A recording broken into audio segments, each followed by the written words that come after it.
Ladies and gentlemen, welcome to the Last Rights Topical Show. I'm all showered and fresh. This is lovely. Give us a subscribe if you like. I watched it. I hadn't seen the Nickelodeon documentary Quiet on Set.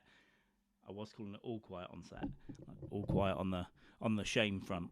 But I did watch it, and there's going to be loads I forget. But today we can talk about Brian Peck. After Drake Bell was interviewed, from regaling his tales of being a 15-year-old boy on set, and Brian Peck. We can bring him up here. I believe. There we go. Got that stare. Got that thousand cock stare. Is that appropriate? Yeah. They asked Drake Bell what this guy did to him, and he said, "Imagine the worst thing possible." And he did that a lot. Now, he was one of these guys on the show that is like, "Oh, I'll take care of the kids. I'll show the kids around. You can leave your kids with me." And he was getting a little bit close. And the dad, who was Drake Bell's manager, didn't like it. And he started to say, "Yeah, I don't trust this guy." This guy, as many groomers do, drove a wedge in between him and his dad. Got the dad out the picture. Dad's gone, crying. "Oh, but if this is you want," but he says to the mother, "Keep this guy. Don't let him be alone with our son." And what does she do? Alone, a lot, sleeping over, because he lived in Long Beach. She's like, "Hey, stay at mine. We're in Hollywood. You can stay at mine."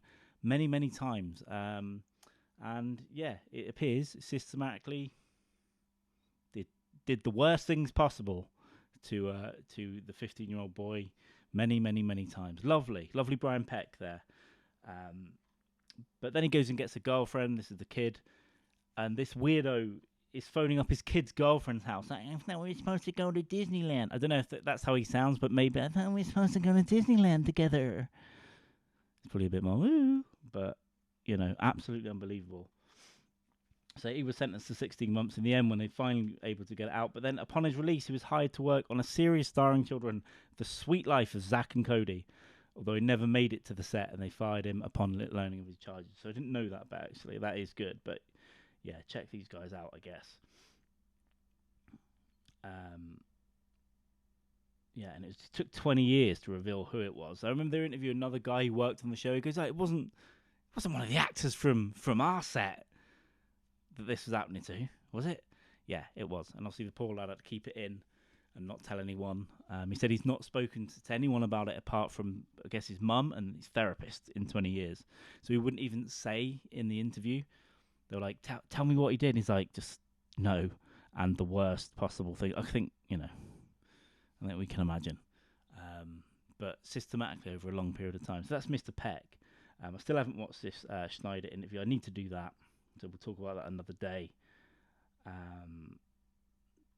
So, yeah, Schneider says, "Watching the documentary over the past 2 nights was very difficult. Me facing my past behaviours, some of which were embarrassing and I regret. And I definitely owe some people a pretty strong apology." This is the guy that was basically cultivated that culture. And then, by the way, kind of separately, Nickelodeon hire, is it 2 or 3 men that like very young boys? Very young. So, yeah, was it a coincidence, or was it this guy just getting the ganging? Getting the ganging isn't how I wanted to quote that. I have now frozen, so let's just sort out this technical issue. Oh, good, I'm completely frozen. Oh, I like that. Thank you. Let me end this for now, and we'll check out what's going on. Maybe I'll stitch something together. All right, hopefully that was a seamless edit. Don't know why I froze there. Thank you, camera cable. But yeah, I think that's pretty much it anyway. Do drop us a sub if you can. And yeah, I'll come back and talk about that interview next. I think that'll be something to do maybe next week, because I'm away for a few days. But yeah, apart from that, thank you very much. Again, I mean, maybe that was Nickelodeon. Maybe they get into the interpipes, and I assume that their Nickelodeon employees' fingers may smell of rope or something, and they get into the internet pipes and freeze all cameras when you discuss this. So spread it far and wide. And thank you very much. And I will see you later. I'm sweating now. All right. Probably talking about Nickelodeon makes me sweat. Oh, someone did say that the Nickelodeon logo is in the shape of Epstein's Island. So I'll leave you with that thought. See you later.